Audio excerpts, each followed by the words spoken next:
commercials. One of them is that the high school is having a bonfire tonight, and I don't know if they have their parade go through town and we start hearing sirens and noise. We might have to pause a moment. I don't know. I happen to think of that. I don't know if they go through town or if they go straight from the high school down to the park, okay? Used to go through town, but that was eons ago. I don't know. And the other thing is I wanted to fill you in on what's happening here at the Huber. As you can tell, the front has been off now for several months. And we have been put on hold, just as we were put on hold for the purchase of this building. It took us 15 months to buy the building. We have been waiting since April to start on the brick on the front. Mary Smith just heard today we got the go-ahead now to start. And we have the brick out there, we have somebody ready to do it, we have the lift that Dad has loaned to us, and we're ready to go, just as of today. So you're the first to hear the good news. How about that? Finally! By the way, I know a lot of you. My name is Pam Deal. I'm president of the Huber Opera House and Civic Center group here, and representing a number of people who put in thousands of hours to try to get this renovated back to the glory we once knew here, or some of you once knew. I wasn't here much. So I want to welcome Marcia Wright and the Senior Saints. They are sponsored by Grable Missionary Church, and they have members from Northwest Ohio, Northeast Indiana, who love to sing, and they've been together for about 8 years. And I have heard that this is a wonderful program we're going to hear tonight. And I guess that's just really about it. So I'm looking forward to it. Thanks for coming.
And that's what we're intending to bring to you tonight.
that when I'm an old lady, I'm going to live with my kids and make their life happy and filled with such fun. Hey, I want to pay back all the joy they provided, returning each deed. Oh, they're going to be so excited. When I'm an old lady and I live with my kids, I'm going to write on the walls with red, white, and blue, and jump on the furniture wearing my shoes. I'll drink from the carton and then leave it out, and stuff all the toilets, and boy will they shout when I'm an old lady and live with my kids. And when they're on the phone and just out of reach, I'm going to get into things like sugar and bleach. Oh, they'll snap their fingers and shake their heads. When it's all done, I'll hide under the bed. When I'm an old lady and live with my kids, when they cook dinner and call me to meals, boy, I'll not eat those green beans or those salads congeal. I'll gag on that okra, spill milk on the table, and when they get angry, I'll run as fast as I'm able. When I'm an old lady and live with my kids, I'll sit close to the TV, through the channels I'll click, and cross both my eyes just to see if they'll stick. I'll take off my socks and throw one away, and play in the mud till the end of the day, when I'm an old lady and live with my kids. And later in bed I'll lay back with a sigh, and thank God in prayer, and then close my eyes. And my kids will look down with a smile, slowly creeping, and say with a groan, "She's so sweet when she's sleeping." When I'm an old lady and go live with my kids.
Sing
such a unique time. Right here at the turn of the century. The end of one millennium and the beginning of another one. This is a time when people look ahead and imagine what the future might bring. The change of a millennium is also a time to look back and see how far we have come. Let's glance back over the last 1,000 years to see some of the turning points in time. The century returns to the year 1000. Today is the 25th day of March, the first day of the year 1000. So says the priest. But I know not of such things. I, John, live in the village of Nottingwood in England. My family works the land 6 days a week and gives our Lord a portion of the crops. Our Lord owns furs and jewelry, silver coins, and one book, a Bible, copied by monks on fine sheepskin. I have no use for books. I cannot read. My family and I live in a 2-room hut made of mud, straw, and animal hair. We sleep together on a big straw mattress. The pigs and chickens sleep in the other room. In the winter, we let Enid the cow come in to help keep us warm. If all goes well, we will have wheat, barley, and beans to keep us alive next winter. Long live the king. The century turns to the year 1100. This is New Year's Day, 1100, and my family greeted the New Year with a dinner of herring pie, turnips, and peas pottage. I'm teaching my granddaughter to pick the birds out of a basket of sheep's wool and to prepare herbs and medicines. I hope her husband to be Lord Norbert will be happy with her skill. They have been betrothed since she was 7 and will marry before she is 15. The century returns to the year 1200. I, Patrick, salute the year 1200. At Bunratty Castle, where I'm a knight, I'm teaching my nephew Robert the fine points of knighthood, chivalry, and jousting. Oh, how he longs to see distant cities like Jerusalem and Damascus. I've told him of the hardships, of the lack of food, of the blood, having to eat donkey meat, but he sees only the fine things we've brought back from the Holy Land, like copper pots, fine foods, and new spices. I was able to bring back a wondrous looking glass mirror for my wife. I do not think she likes what she sees. After all, she is 40 and nearly toothless. The century returns to the year 1300. I, Thomas, am the schoolmaster. I pray this new year brings better luck than this day has brought me. On my way to school, my hose and my shoes were splattered when the maid threw slop into the street. I shook my fist at her. And then a goat bumped my arm and spilled my cow horn filled with ink. And then when I got my lunch, there were maggots on the meat. The kitchen boy was supposed to take them off, but he rushed off the mule hanging. I smacked many knuckles today. Tomorrow is festival day and no school. I'm more excited about that than my students are. I'm going to have me a sweet apple tart and forget this day. The century turns to the year 1400. On this first day of the year 1400, I awoke at dawn. I heard the clank as Elise, my maid, replaced the chamber pot. Soon she pulled back the curtains to the bed and said, "Lady Margaret, what robe or gown does it please you to wear today?" I chose a gown trimmed with fur and a strand of coral beads, for tonight some traveling minstrels will entertain in the great hall. There will be much feasting and laughter. I warmed my feet by the fire while she beat the feather bed. Then I sent her off to the kitchen. She is a pretty girl. She cannot read and write, but she is clean and does not hiccup, scratch, or blow her nose too loudly. She has not had the smallpox and her face is unmarked, but she that she is minding her task. The century turns to the year 1500. I'm a sailor. The wind is cold, the sea is rough on this New Year's Day, 1500. With luck, we shall see the coast of Newfoundland before the week is out. The men are mostly in good health, though one of the hands has a fever. Swollen gums, 'tis most likely the scurvy. Bedbugs, lice, and cockroaches also plague us, but we remain in good spirits. In the evening, we dine on oatmeal gruel, biscuits spiced with mustard, olive oil, or raisins. The water has gone bad, so we have mixed it with rum. The captain has promised a gold coin to the first man to spot land. God willing, it will be mine. The century turns to the year 1600. Today I rose at daybreak, gave thanks to God, and received my husband's blessing for the new year, 1600.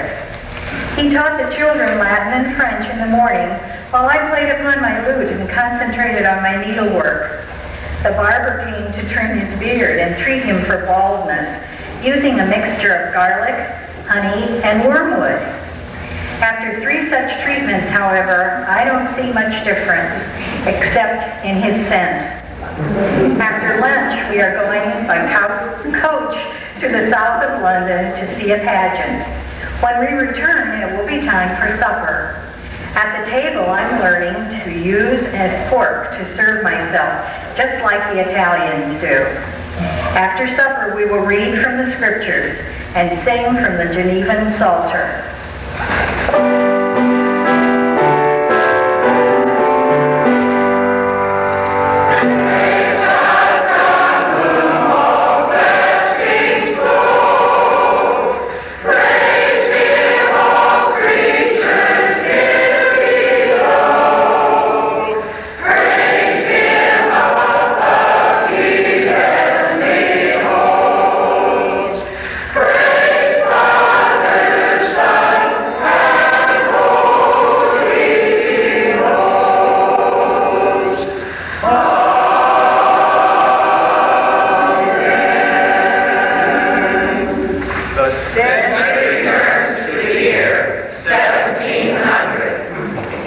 Today the bells rang at daybreak and we welcomed the new year, 1700. I began the day by making soap and candles. The children cut wicks while I poured boiling fat into the mold. Like every mother, I am concerned for my children. Josiah is learning to read from the New England Primer and can write in a good, clear hand. But yesterday he couldn't do his thumbs and he had to wear the dunce cap. In the evening, when Papa fell asleep in the chair and began to snore, Josiah put on his wig and spectacles and made his sister laugh. When he is older, he will be apprenticed to a silversmith. He will stoke the furnace, sweep the floor, and learn to make teapots, buckles, and lockets. It's a trade that I'm sure will suit him. Now I must get busy. We're having brown bread and baked beans for supper. The century turns to the year 1800. Today is the first day of the 1800s. I say it is the new century, but my husband says we must wait another year for that. Old Mr. Wilson came by last night with his fiddle and some fine tunes. We laughed when he took out his new false teeth to show us how they work. I made corn dumplings with blackberry jelly. At midnight, all the men fired their pistols, but it is back to my usual chores today. The fire is sputtering like an angry hen, and I have stockings to knit and butter to churn before dinner. I fixed hot potatoes for the children to keep their hands warm inside their mittens. They also make a good noontime meal. I may have to keep the girls home from school to help with the spinning and weaving, but I want the boys to go to school. It's more important for them to get book learning. Right now, I need to go to the smokehouse to get a ham. Today is a gloomy day, and I'm afraid I shall fancy an Indian or a bear behind every bush. The century turns to the year 1900. This New Year's Day, 1900, has been a most pleasant one. When I rose, my husband Benjamin was in the cellar, shoveling coal into the furnace to warm the house. I sent Jonas to fetch some firewood for the cook stove. I reminded Samantha that her Uncle Albert was arriving on the train today, and she should put on her new petticoat and dress. Then Benjamin harnessed the horses to the buggy, and we drove to the depot. After greeting Albert, Benjamin proposed a special treat, ice cream. Samantha had vanilla and I tried chocolate. It was delicious. Albert told us about his horseless carriage. It goes 25 miles an hour, so fast that he wears goggles to keep the dust out of his eyes. He said he would take us all up for a ride this summer. This evening, Benjamin put a record on the phonograph and wound it with a crank. It was a fine day, to be sure. The century returns to the year 2000. Today is January 1st, the first day of the year 2000. Last night I watched coverage of the New Year celebrations in South America, France, and Japan for my satellite dish. People greeted the new millennium with fireworks and music. I made microwave popcorn and called my sister in Australia to wish her a happy turn of the century. In the afternoon, I went over to the kids' house to watch the grandkids skateboard. Soon I went to get on the internet and talk to some friends in England. They sent us great pictures of their grandchildren. Speaking of grandkids, I set the table while my hubby listened to the evening news. One story was about pollution and another was about gang wars. I wish the world didn't have so many problems. But then I remember that 1,000 years ago, most people couldn't even read. We've come a long, long way. It's a new millennium. And while I don't know what comes next, I know that God has a perfect plan for each one of our lives. And I am committed to walk with Him.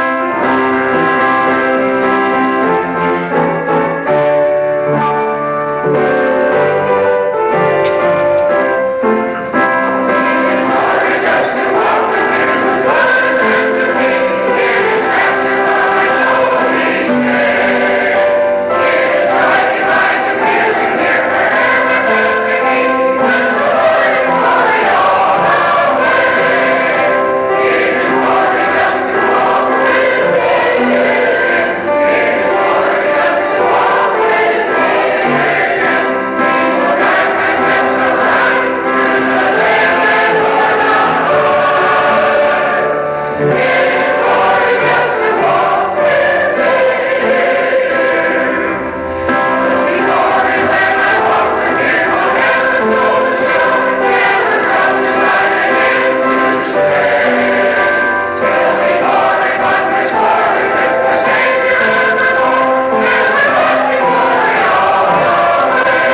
journeys, I'm reaping better than I've sowed, for I'm drinking from my saucer because my cup has overflowed.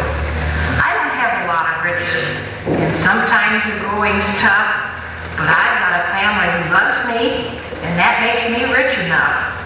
So I just thank God for his blessings and the mercy he's bestowed. I'm drinking from my saucer because my cup has overflowed. I remember times when everything went wrong and my faith grew kind of thin, but after a while those old dark clouds broke and the sun peeked through again. So Lord, help me not gripe about the tough roads I have hoed. I'm drinking from my saucer because my cup has overflowed. And if God grants me strength and courage when the ways grow steep and tough, I'll not ask for other blessings because I've been blessed enough. And may I never be too busy to help another bear his load. And I'll keep drinking from my saucer because my cup has overflowed.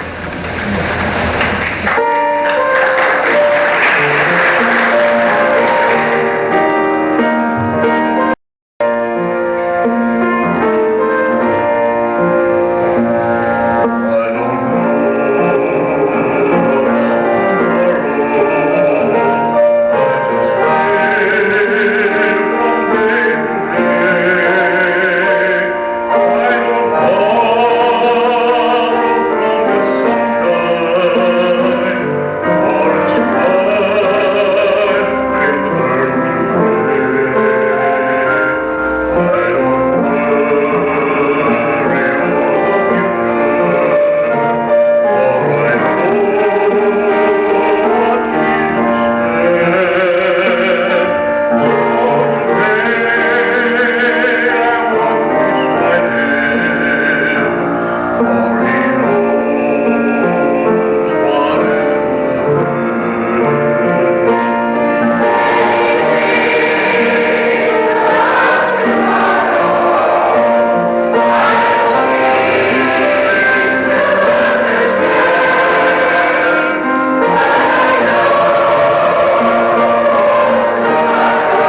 You know, these songs that we've been singing really express how we feel about the future that we're living in already, beginning right now. We don't know what's ahead. There'll be many changes, of course. But even so, there are some things that we know for sure. We know Jesus Christ, the Son of God, and we've trusted him with the salvation of our souls. He's been with us in the past. He's with us today. And we're counting on his leadership in the future. You know, it's been a joy for us to be here and share this brief journey back through time with you. But at the conclusion of the next few songs, we'll turn it back to your leader. Thank you.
refreshments in the back provided by Corinne, her and I. And Corinne is the one who heard the group and asked if we'd like to have them to show, to perform for you. And so it was because of that she contacted Alberta maybe, and we got them here for you. I'm really glad personally. Hope you can come back every year with a new program. Also, they have very graciously decided to donate all proceeds to a free will donation. We will stand at the back with some pictures for any donation that you might care to give. Every penny of it will go towards the Huber Opera House renovation.